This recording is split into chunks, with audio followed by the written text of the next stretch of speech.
Georgia myślę. On tam idzie myślę.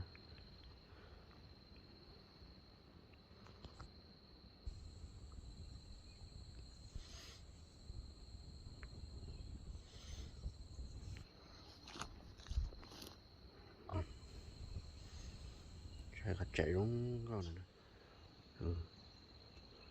Ngồi cho nó có tờ. Sợ tàu đi mà đây.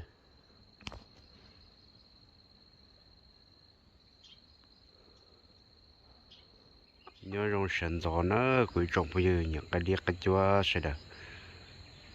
Ở bên nó chỉ một cái đi là trọ được bên sai đi lại. Là xe tụi nó sẽ nếp quỷ nhẹ nè, tụi nó như mua cho tờ thế nào. Tụi này cho cái đa dùng trò hàng nữa. Xe dùng đi nó hết nếp quỷ nhẹ nè. Tụi nó đi lấy lâu tù trí tù là trong nó. Chúng mà sợ thì chỉ muốn đi cho chân nó sẽ chỉ lấy nó sẽ chỉ lấy cơ lý nè. Chỉ tầm muốn đi đi nè, đi mà bao trí lưỡi chỉ lấy bao trí tù nó sẽ. Quay nó xe nếp bố này ba nhẹ đi chà. Như là quy vào muốn đi nè tụi nó. Tụi này cho cái rung trâu xuyên chùa nè. Cái đá này tụi nó. Xài lượng cho tụi nó. Nó sẽ xả tao cho xài lượng cho muốn đi. Một chúa chỉ tụi nó nữa. Tụi nó mà đi nông cũng đi nè. Tụi nó có tàn nông nè. Nó mà cái đi sợ. Nó chỉ đi nông là đi tàu á. Qua tàn nông nè tụi nó. Các bọn tầng tư con tầng đấy nè.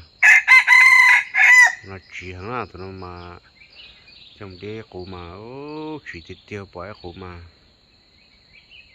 đầu tiên nông phóng thế nào tụi nó thì nó bỏ nhẹ đi chả đấy nhẹ gì mà mày vào mùng đi đó rồi thôi chạy kéo sợ chẳng hả nó thì nó bê lì là rồi sợ lì được bê đi cái thế nào chỉ ta sợ nữa chỉ nó thì sợ tàu mùng đi cho nó chỉ không mà nè ô kia tuaอยู่kia sẽ là khá sẽ trở thế nào tụi nó anh thì sút tàu mà hồ tua thế đó sút tàu vậy cái chơi đó nhớ này nè chơi sai nè sai chơi đi chỉ cho khủng đi chơi để chúng nó tùy vào chỉ một trăm nhựa nè cho nó cái sai đó dùng trong sập tờ nè mình chỉ có từ cho cái củ ha cái đi sẽ ta chỉ mà chơi nó là cái ép thế nè.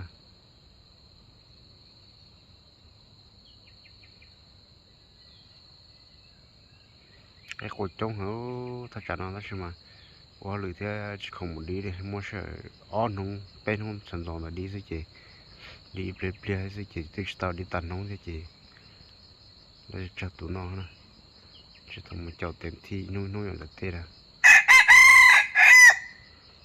quay nó từ sắt tàu cho muốn đi một chỗ chỉ mà này hồ là cụ nè cụ từ bớt sắt tàu giờ op gì xa tàu xa op nè thứ hai bớt sắt tàu hay từ xong bớt kia trong đời na cán tử là mới xe chọn chụp bóc người ta chọn nông tuốt cần thế chỗ bây giờ cái tí giờ trà yếu không muốn chụp ok là trà sau khi chọn được chọn tay xong rồi là chụp bóc rồi rồi tí hai kia nó là chọn nông cần thì có từ bớt tàu trà thế này cho nên nâng ở chế chụp bóc chọn được món là trà có thể là muốn chỉ có trong đầm lòi là chạy cái bồn trong là chỉ bao thế để hai cái lùa chỉ bao lùm mông hay giá của đường Boston là hai lùm thế này op gì cha tao sao op đây nó phải rong nè như thế tao nó tua cũng nó sao làm gì thế sai đã có ta chỉ hú cái tua thế này một comment nó tao tua là chỉ mà chỉ cho khổng lồ tê là chỉ cái tùy tê chỉ chua nè thế nên thế mà ý là bỏ gì mà đi tê này sẽ đỡ thế nè chỉ sẽ rong mà đi sẽ rong thì bỏ nè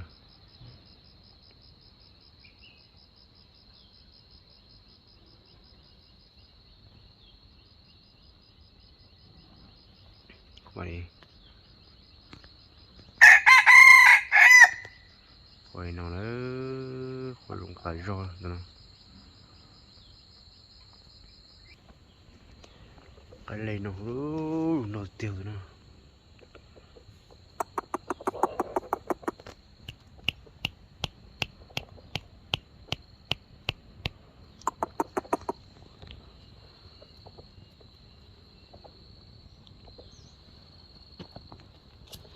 dễ mới xem nào rúng đầu tờ rồi nè để sản đồ nhau à là những rúng có dạng nữa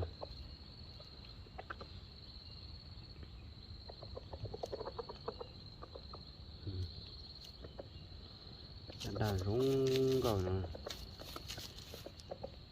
ta hầu giờ chỉ tí nè rồi rúng một nó bây giờ đã xe nè xem mà nhiều chỗ cho nó nè sầm lắm